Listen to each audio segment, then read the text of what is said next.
Bismillahirrahmanirrahim. Assalamualaikum warahmatullahi wabarakatuh. Halo, apa kabar Ananda semuanya? Mudah-mudahan kita semuanya senantiasa dalam lindungan Allah Subhanahu wa Ta'ala.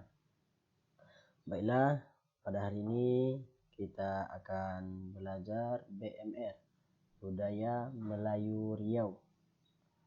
Temanya yaitu Kabupaten Pelalawan. Untuk itu, kepada Ananda semuanya, silakan disimak dan didengarkan penjelasan berikut ini.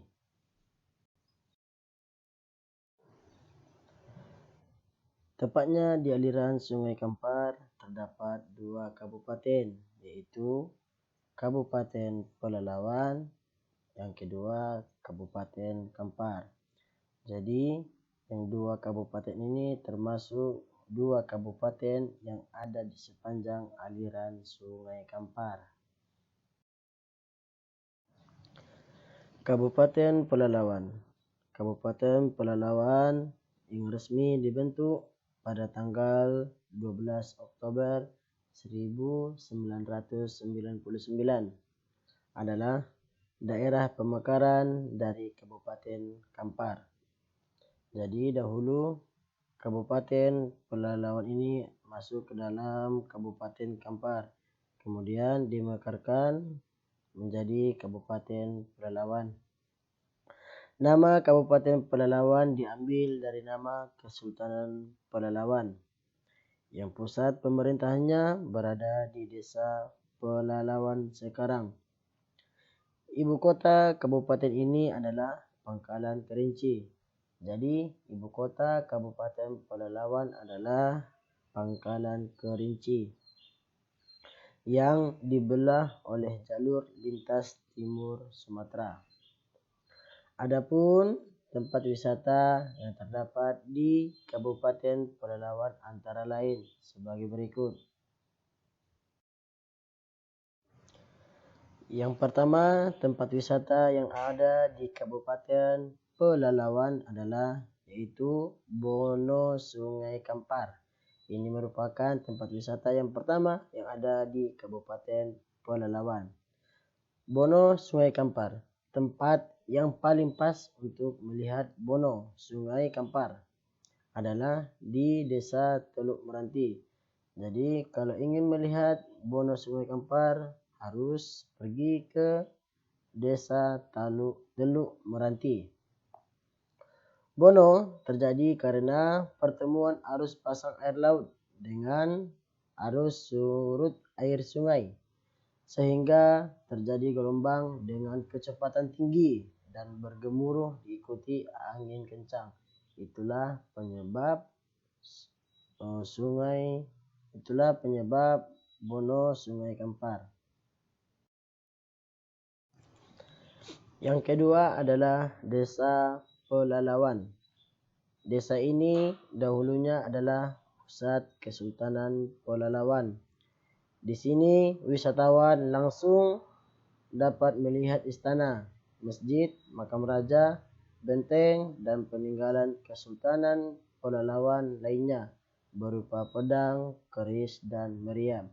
Jadi tempat wisata yang nomor 2 yang bisa kita kunjungi ke Kabupaten Pelalawan adalah Desa Pelalawan. Di sana nanti kita bisa melihat istana, masjid, makam raja, benteng, peninggalan Kesultanan Pelalawan berupa pedang, keris, dan meriam. Ketiga, Makam Sultan Mahmud Shah. Ini adalah tempat wisata yang ketiga yang bisa kita kunjungi di Kabupaten Pelalawan, yaitu Makam Sultan Mahmud Shah I. Sultan Mahmud Shah I adalah Raja Melaka ke-8. Ya. Sultan Mahmud Shah I adalah Raja Melaka ke-8 sekaligus yang terakhir, yaitu pada tahun 1488 hingga 1511 Masehi.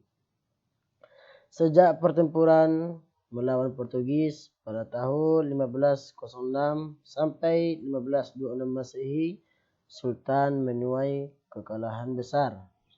Dengan kekalahan tersebut, beliau beserta putranya Sultan Ahmad Shah dan sisa-sisa pasukannya mengundurkan diri ke sebuah daerah bernama Kampar ataupun Pekan Tua.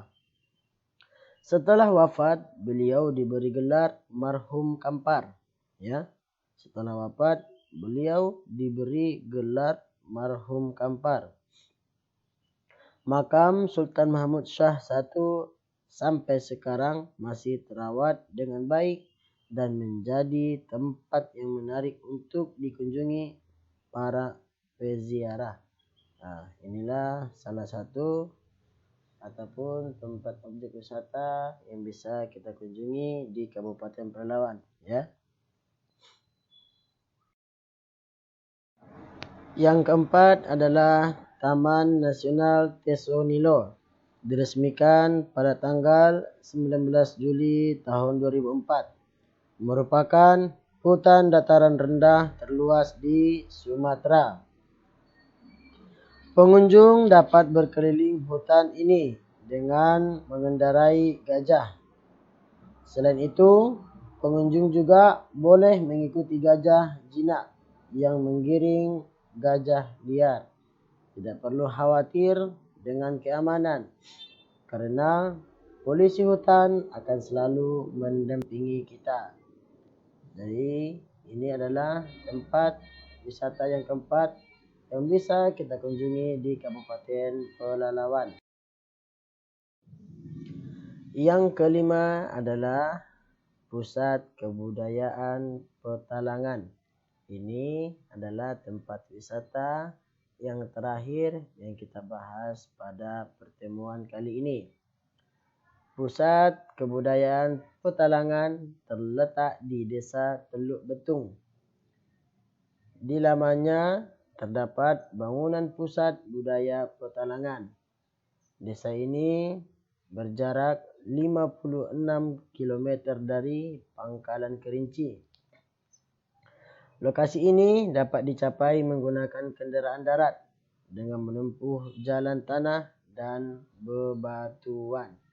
Inilah tempat wisata yang terakhir ataupun nomor 5 yang kita bahas pada hari ini, yaitu Pusat Kebudayaan Petalangan. Tentunya setelah kita berjalan-jalan mengelilingi Kabupaten Pelalawan, tentunya tak lepas dari buah tangan ataupun oleh-oleh yang dapat ataupun yang bisa kita bawa dari Kabupaten Pelalawan.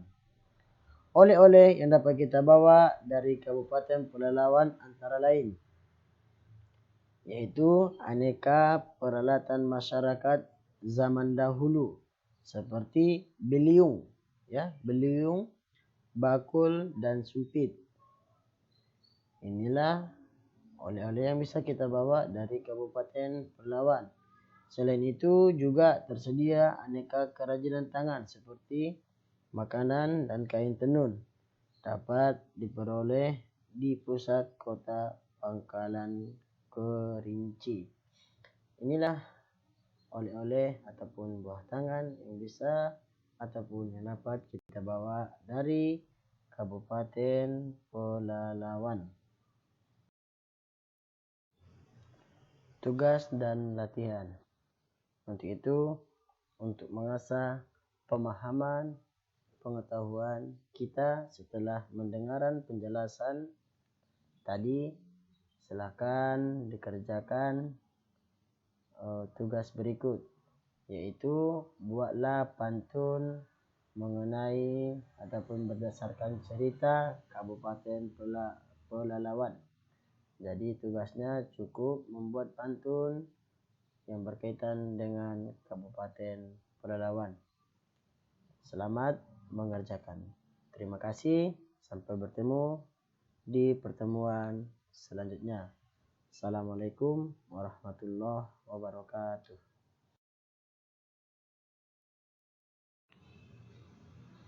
Terima kasih sudah mendengar dan menyimakkan.